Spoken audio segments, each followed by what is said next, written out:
This is Cerebral Cinema. Movies of the mind.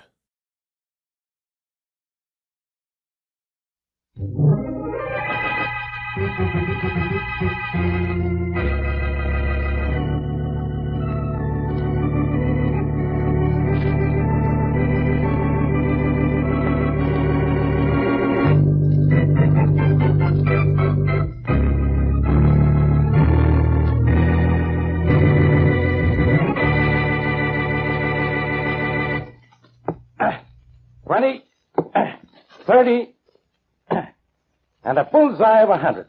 150 points. Let's see you do better than that with 3 dots, Monahan. Go ahead, toss them. 50, 30. On the line, almost a bullseye, but it's only 75. What's 75, Inspector Faraday? Twice your IQ. Who said you could come into police headquarters, Blackie? Get out of here. Faraday, you tried to escort me in here yourself a dozen times. What about it? Get out of here now, I'm warning you. One of these darts will go wild. How many points does it count if I catch it between the teeth? What do you want, Blackie? You, which shows how easy I am to satisfy. Okay. Monahan, get lost. We'll go on with our game a little later. I'd better be alone with this guy. Talkative guy, that Monahan. What do you want, Blackie? Come on, I'm busy. I've come down here to make you a very happy person, Inspector. Well, leave now and you got what you came for. Now get away from that target. 30? On the line, Faraday. It's only 10. Ever hear of a guy named Bellows? No. 50. Lucky shot. Sam Bellows, a cripple. I never heard of him. Is that all you came down here for? 75. That's better. That's awful. I suppose you can do better. Then you? The answer is yes, no matter what you might be referring to. Give me the dart. 3 is all you get. Then you get moving, you hear? I think you'd better go down and see this Sam Bellows, Inspector. Oh, you do, and that's nice of you. Why? Because he's dead. Bullseye, that's 100. So he's dead, so what? So he probably died of natural causes. That's true enough. There's nothing unnatural about dying when you've been murdered. Bullseye, 100 points more. Bellows has been murdered? How do you know that? Come on, talk. Sure, Inspector. You see, I killed him. Bullseye.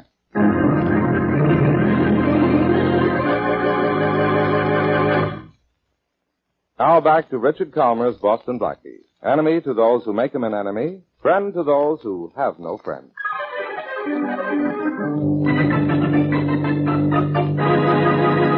How many more times do I have to tell you, Faraday? I killed the guy. You expect me to fall for a story like that? I'm beginning to see why I have to solve so many cases for you. You won't even believe a confession. All right, Blackie. What's the trick? Faraday, someday you'll be arrested for impersonating a police officer. It's no trick. I tell you, I killed Sam Bellows. Where's the body? Now you're getting smart, Inspector. In an old brownstone house at the corner of West Boulevard and 110th Street. All right. I'll go have a look. You mean we'll go have a look? I'll go have a look. You'll go get lost. You're wanting to go with me is some kind of a gag, and I'm not falling for it. My, how times have changed. You're usually trying to catch me for doing something I didn't do. This time I confess to a murder, and you want to get rid of me. If you don't get out of here, Blackie, I'll arrest you for... I'll think of something. After you found Sam Bellows' body, Inspector, maybe a reason to arrest me will occur to you.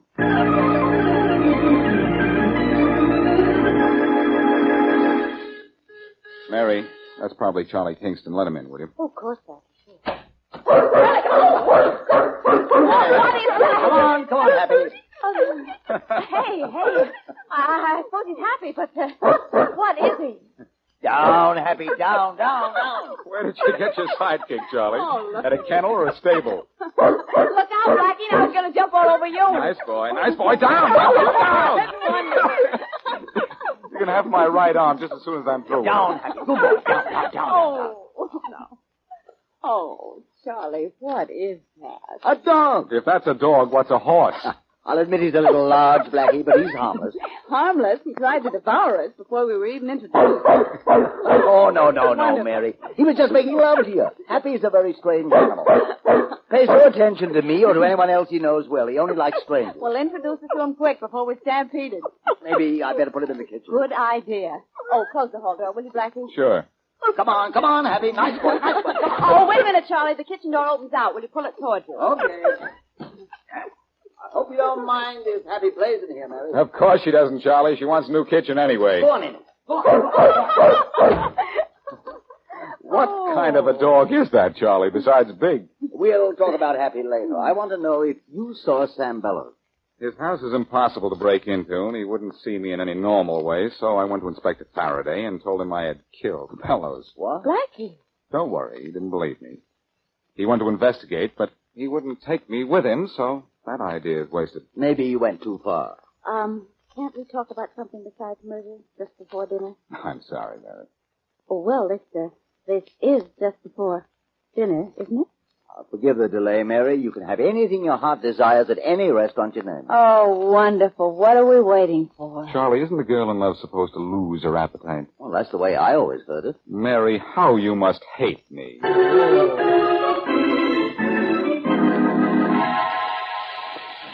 Come on, Rollins. Haven't you got through that door yet? Come on, let's hold you up. This is just an acetylene torch, Inspector Faraday, not a 20-millimeter tank gun. And this is a steel door. Now I know why Blackie gave me that cock and bull story about killing this guy, Bellows. Why? There's probably no such guy as Bellows. We rang every bell we could find, and nobody answered. And why did Blackie say he killed him? There's something in this house Blackie wants, and he figured he could steal it right under my nose once he got inside. What made him think you'd get him in? He knows I chipped my way barehanded through a brick wall to pin something on him. Maybe nobody answers the door on account of everybody inside is dead. Maybe Blackie wasn't lying. All right, that'll be enough out of you, Roland. Get busy with that blowtorch. I want to... There she is, Inspector. Now we can walk in. Door hasn't been opened for a while. Well, somebody lives here, all right. There's a light at the end of the hall. Spooky, John. You've been to too many movies. Hey, look, there's somebody. Hey, you! Sit here. Hey, you! I see the deaf is dead. I told you saw too many movies. Hey, you! Just keep walking down the hall. Well, he's not dead anyhow. Maybe he's a zombie. You've been to the movies once or twice yourself, Inspector. Come on, let's go after. Hey, you! What's the matter? Can't you hear? Hey, wait a minute, you. Grab him, Roland. I got him. What are you looking so startled for? We called you. Hey, Inspector, I was right. Guy's dead. Yes, you're right. Hey, you. Can't you talk? Look, like this. I move my mouth. Talk. Deaf and dumb, Inspector. I got it. Give me a pad and pencil. Sure. I'll write notes to this guy, and he can write back to me. Here. What if he can't write? Then I'll make him your boss. Get lost, will you, Rollins? Have a look around and see what's in the rest of the house. Sure. All right. You and I are going to have a little spelling bee. Can you write? Oh, never mind. I'll just write out a question and see if you can write the answer. Does Sam Bellows live here? Now, take a look at this. Well, I hope a nod means yes. You'll have to write this answer, though. Who are you? Here, now you write. I am the maintenance man, but I know nothing. You want to see Frank Lewis, Mr. Bellows' financial advisor, or Larry Addington, his nephew. Okay, I can remember that. Don't look so pained. I'll pick the paper up off the floor before I leave. Hey, Inspector Faraday. What's the matter, Rollins? Come here, quick. Okay. I don't leave here, you. As if you could hear me. What's up, Rollins? Here's something that ought to be sort of interesting, Inspector. Well, Blackie's confession was the truth, huh? Sam Bellows sits in his big red wheelchair with a knife in his chest. Sort of dead, too. Sure is. I've got Blackie sort of dead, too. Right.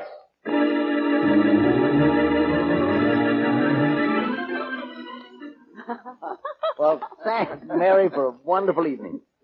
You're sure you don't mind if I leave Happy here in your apartment overnight? Oh, of course not, Charlie. He's a lovely dog. And he seems to like it there in my kitchen. Well, thanks. And thanks for the wonderful evening, too. And thank you for the wonderful dinner. And thank me for just tagging along, I suppose. Now, I am not expecting anyone. Well, let's see who you're not expecting. Alas, it is my secret lover. I confess all. Oh, come in, come. Yes? Hello, Miss Wesley. Inspector Faraday. Some secret lover. Blackie here. Yes, come in. He was just leaving. Well, the pleasant part of the evening is over. You're here, Inspector. What do you want? You, Blackie. Mary's got a priority. Thank you, sir. Faraday, this is Charlie King. How are you? How do, Inspector? I think we met on the phone several weeks ago. Oh, that's right. So you did. I hope you enjoyed yourself this evening, Blackie. Because it's the last fun you're going to have for a long time. Why, are you resigning from the force? I'm arresting you for murder, Blackie. Now, who did I kill? Sam Bellows. What? Blackie, you said you didn't see him. I didn't. Oh, no, of course not. And how'd you know he'd be found dead? Was he? He was. Come on, Blackie. I'm taking you down to headquarters. Faraday, don't be stupid. And put that gun away. I'll put it away when you're tucked away. In jail. Come on. All right, Inspector, you win. But let me get my raincoat, will you, from the kitchen? Oh, no, you don't. But all I want to do Go is... into the kitchen and duck out the back way. But, huh? Inspector, I promise I'll you... get your raincoat for you. Which is the kitchen door? Blackie, happy is in Yes, I'm happy about the whole thing, too. Don't worry, Charlie. Oh, so everybody's happy, huh? That's fine. Now, which is the kitchen door? That one. Now, don't move, Blackie. I still have a gun on you. Yes, teacher. Hey, get down! Get down! Hey, somebody get this horse away from me! He's knocked me down! Get this dog off me! Where's the trunk? So long, Faraday. I'm leaving. Get me out from under this face-licking pony! What? So you can arrest me for murder, huh? Nothing doing. I'm leaving Faraday, but I've got an idea, though. Fight him. At least that's news.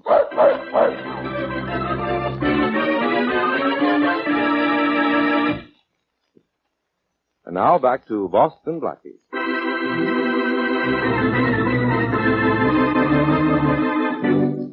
For a reason he chose to keep to himself, Charlie Kingston, Blackie's millionaire friend, asked Blackie to do anything in his power to see and talk to a man named Sam Bellows.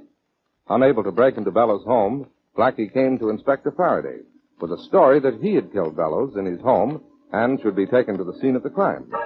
But Faraday suspected Blackie's confession was a trick and went to Bellows' home alone. There he found Bellows, murdered. Faraday then tried to arrest Blackie for murder, but Blackie, as usual, escaped. It is early the next morning. As we return to our story, Blackie and Charlie Kingston, dressed as policemen, are climbing the steps of Sam Bellows' house. Are you sure we'll get by the policeman at the top of the stairs? Look at your clothes. We're policemen, too, remember? Mm-hmm. Won't this police guard recognize us? Not with the visor and my cap pulled down. Good morning, boys.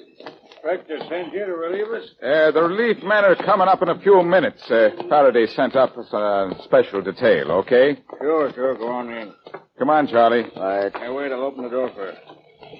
Thanks. Who else is here? Only Thompson. He's upstairs. Okay, thanks. Well, that wasn't hard, was it? No, but I'm not used to this sort of thing. You'll live longer if you don't try to get used to it, Charlie. Let's have a look around. What do you expect to find? Something that will lead us to Bella's murderer and take me off the spot. Well, let's hope we find it. Hey, Charlie, look at this crumpled paper on the floor. Yeah. Seems to be a note of some kind. Let's have a look at it. There seems to be two different kinds of handwriting on it. As if one person were asking questions and the other answering them. Faraday wrote the questions. I know that scrawl of his anywhere. Who wrote the answers? Someone who calls himself a maintenance man. He says he knows nothing, but mentions a financial advisor named Frank Lewis and a nephew, Larry Addington. I see. Faraday obviously met someone here in this house who could neither hear nor talk and had to write everything down. I suppose this information is useless, though. Not at all. A nephew and a financial advisor might be a perfect combination for a murder. I think I'll go up and see that advisor as soon as we're through here. Someone's coming in the front door. Probably the relief guard. Now, that special detail you sent to the house now, Inspector Faraday. Oh. Special detail? What are you talking about? Oh, this is fine. Come on, Charlie, out the back door. What if there isn't a back exit? Well, in that case, we'll get up speed, put our heads down, and make one.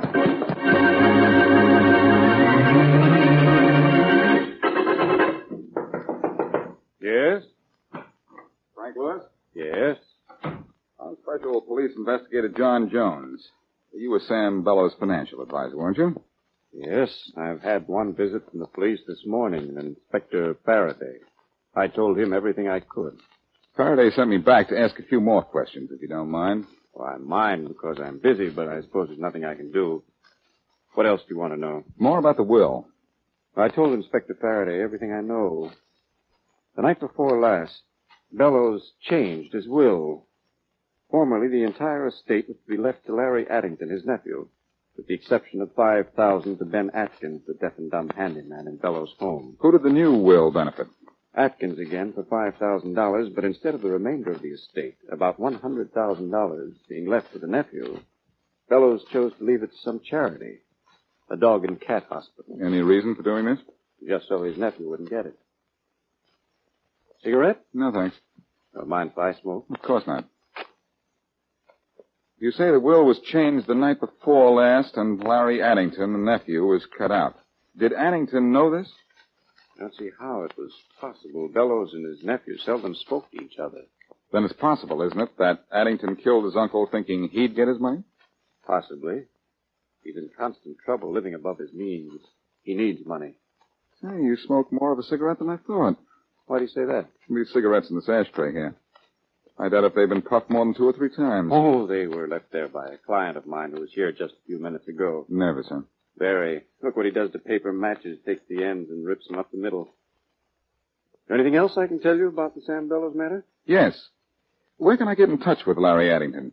Larry lives at the Baker house. Thanks. You think Larry might have killed his uncle, believing he was still mentioned in the will? Yes, I do. And I have an idea that you're a little leery of Larry yourself.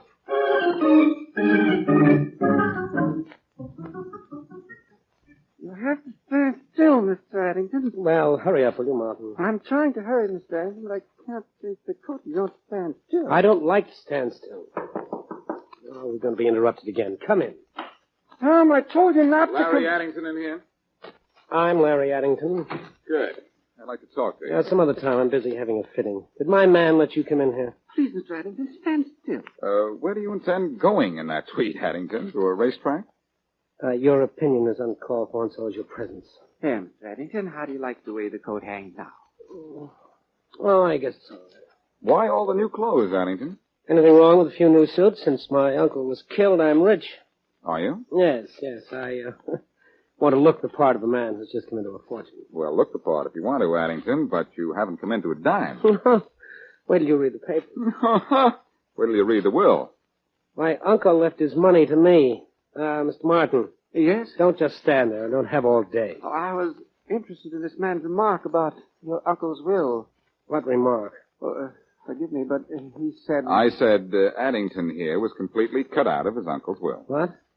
That's not true. I saw my uncle's will last week. Well, you should have seen it last night or the night before last, just before he was killed. He changed it? He made a slight amendment, Addington. He cut me off? Without a cent.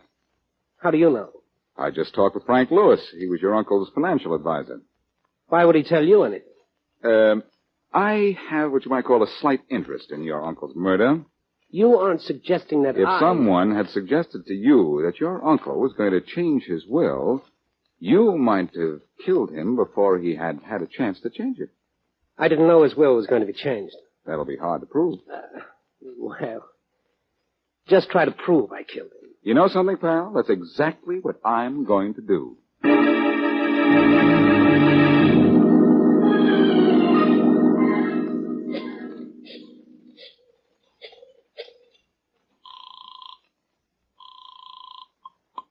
Hello? Charlie, this is Blackie. Yes, Blackie. Mary said you were going to see Bellows' financial advisor on the nephew Addington. How have things worked out? All right so far. I just left the nephew. Is he your man? I don't know. He thought he was going to get his uncle's money, so he might have killed him. The person we've overlooked is the deaf and dumb handyman Faraday found in the Bellows house when he discovered the body. How could he be involved? He was left $5,000 in every will Bellows wrote. He might have discovered that Bellows had cut the nephew off and killed his employer, thinking maybe suspicion would be all on the angry nephew. Well, I suppose a man of his means would kill for $5,000, wouldn't he? Charlie, there have been murders for 5 cents. I think I'm going to get some more dope on that handyman. Blackie, you can get back into Bellows' house. Faraday will have his policemen checking everyone who comes within a block of the place. I know it. I've been ducking Faraday so much today, I'm getting stoop-shouldered. Is Mary there? No, she isn't. I thought I could send her into Bellows' house as a newspaper reporter. She could get by Faraday's men with dark glasses and a new hairdo. I know where you can reach her. She just left here to take Happy down to the Mayfair Dog Hospital for a general checkup. Oh, thanks, Charlie. I'll go down there and meet her. Maybe I even belong with the dogs after the way Faraday's been hounding me.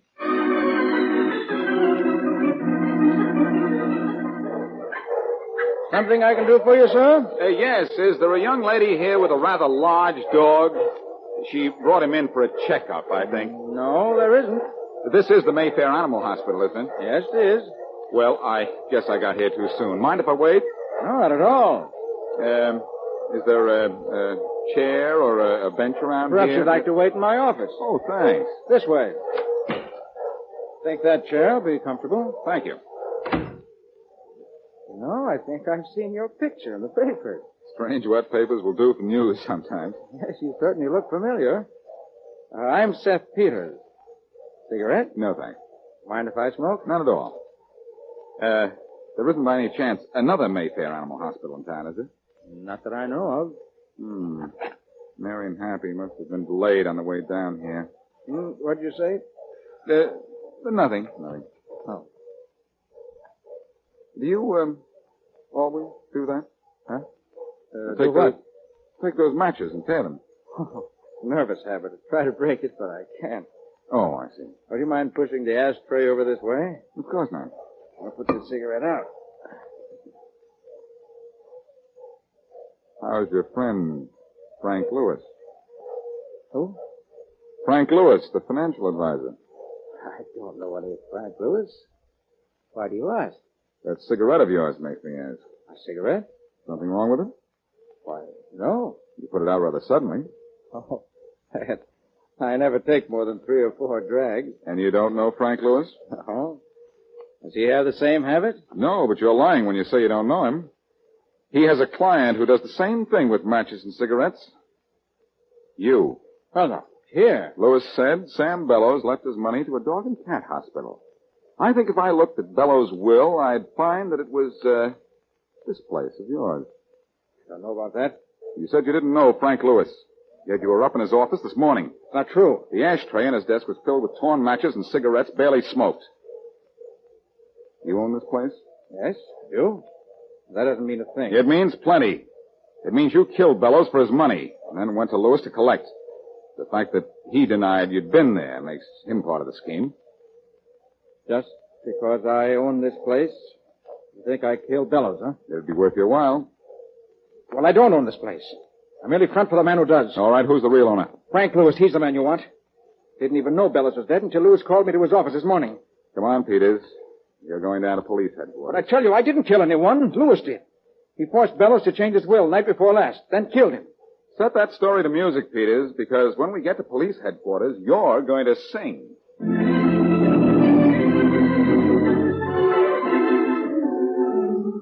Well, I guess that's about all there is to tell, Mary. When Peters got through talking, Faraday had Lewis in jail. That clears up everything, Blackie, except why you wanted to get in to see Bellows in the first place. Because Charlie here asked me to. I didn't know it was going to get you into such trouble, Blackie. Oh, I don't mind trouble, Charlie. But I do like to know why I'm getting into it. You never did tell me why you wanted me to see Bellows. Well, Bellows was an engineer in one of my plants a few years ago. He disappeared with some important blueprints. For business reasons, I had to find Bellows and recover the prints quietly. I thought it would be best to come to you. Well, we certainly had a quiet time of it, didn't we? Hey, let's not forget that Charlie's dog helped solve this case. Yes, I suppose Happy did have a share in this, didn't he? Sure, I think Inspector Faraday should give Happy a medal. Or make him a member of the force. Oh, Blackie, don't be silly. How could Happy be a police dog? He doesn't even begin to look like one. Secret Service. Ooh, yikes.